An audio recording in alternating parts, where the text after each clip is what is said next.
Tersangka kasus pencabulan siswi SLB Tunagrahita SG ditetapkan sebagai tersangka Senin siang. SG ditahan usai menjalani pemeriksaan oleh Unit Perlindungan Perempuan dan Anak Polres Buleleng. Polisi melengkapi alat bukti kasus pencabulan berupa visum dan juga pakaian korban. Tersangka SG 41 tahun warga Kampung Baru Singaraja kini harus mendekam di sel tahanan Kepolisian Resort Buleleng. Tersangka ditahan usai menjalani pemeriksaan oleh Unit Perlindungan Perempuan dan Anak Polres Buleleng. Pemeriksaan berlangsung selama 4 jam dengan barang bukti berupa pakaian korban dan hasil visum. Hasil visum membuktikan terjadi kekerasan seksual pada korban SD yang berusia 12 tahun. Tersangka pun mengakui perbuatan keji yang dilakukannya.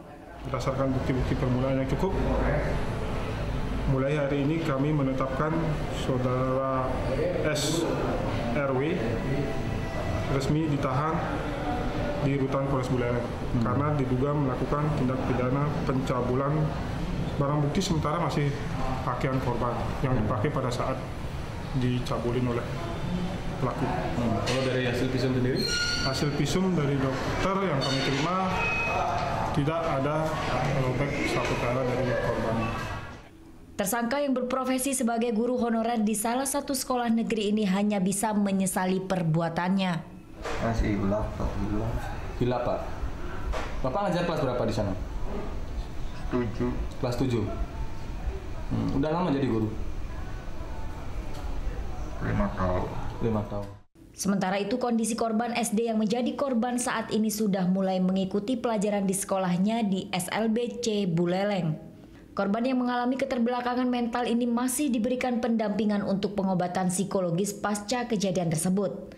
Namun kini keluarga korban juga mengalami gangguan psikologis akibat peristiwa yang menimpa anak mereka. Kasus yang dilaporkan kemarin ini karena kebetulan korbannya adalah dari orang yang keterbelakangan, artinya punya status istimewa, dia disabilitas.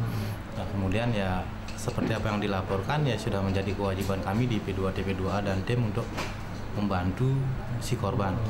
Jadi terutama beban psikologisnya kita akan bantu. Seperti kemarin misalnya dibutuhkan tenaga psikolog, ya kita antarkan atau kita berikan tenaga psikolog untuk membantu si korban dan keluarganya. Tersangka dijerat pasal 82 Undang-Undang RI Nomor 35 Tahun 2014 perubahan atas Undang-Undang RI Nomor 23 Tahun 2002 tentang perlindungan anak dengan ancaman hukuman 5 hingga 12 tahun penjara. Putu Wijana melaporkan untuk NET.